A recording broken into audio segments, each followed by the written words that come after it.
is for everyone. R is for running to your best friend's son or even your worst enemy.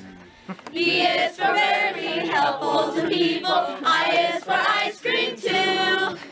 C is for coming to someone's house when they are in the time of need. Everyone serve!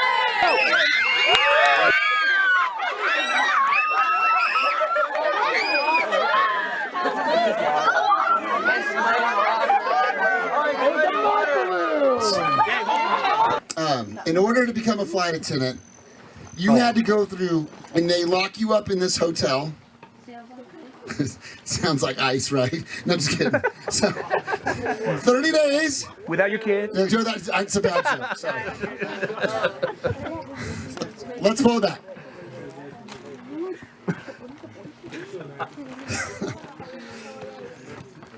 Disband it, right? So, okay, so anyway, so 30 days.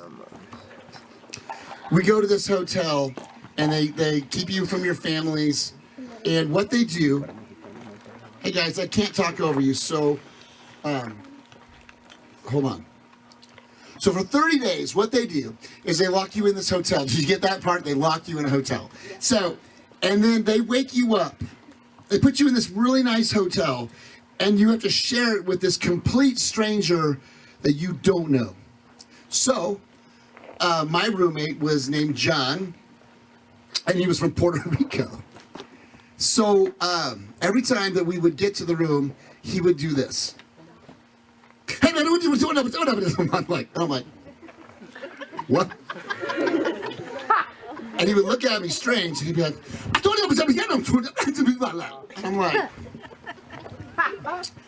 yeah, sure, that's what we want to do.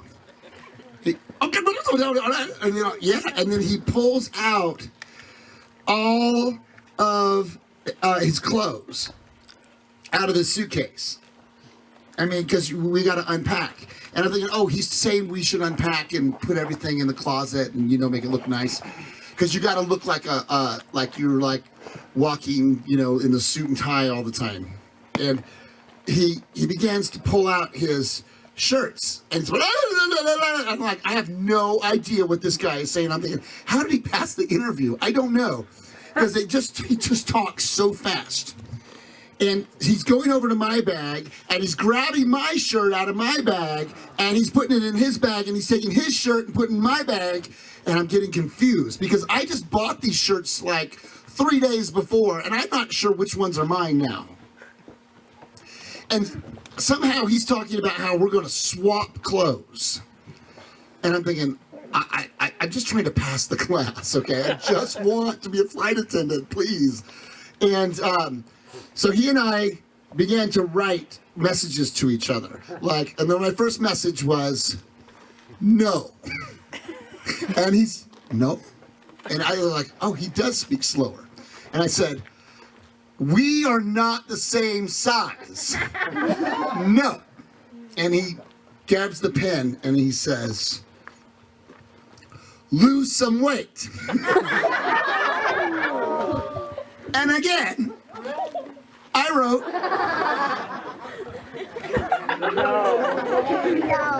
simmer down. So he says, lose weight. And I said, no. And he looked at me and he said, in slowest English possible, you Americans are fat. And I'm like, I'm sorry, but I thought I joined the friendly airline, where you're supposed to be like, make people friendly. And he said, lose weight. And I said, I'm not really that fat. And he said, in my country, sometimes my family doesn't even eat. And it got me thinking. Because, and the backstory is that just before that, he and I, and there was 300 flight attendants at this training, just ate this enormous spread of food. I mean, they had everything you could ever want. They had this big, huge feast party, and it was like they fed us really well, and they treated us really well, and he must have seen me eat 3 plates. because he was insisting that I needed to lose weight. But what he said to me about how sometimes his family didn't even have food to eat reminds me of how when we're out serving people, I think about John all the time. Because, see, he came and he spent the 30 days with me in class, and he and I became really close friends. And he began to speak slower, and I began to listen better. And we began to work together, and we studied every night from like 7 p.m. until midnight. We had to learn all the material that we were taught all day long, because every morning we would show up at Southwest Airlines and take a 200-question test. And if you missed more than 20, you were out.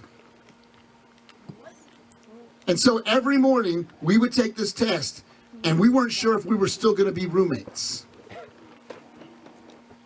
And so when it came down to the end, we took the final exam. It was like 400 questions or whatever, and it kind of covered all 30 days of, and you just had no idea what the questions were gonna be. And there were two people that got the top score. One person got 100, and the other person got a 99. So John got 99.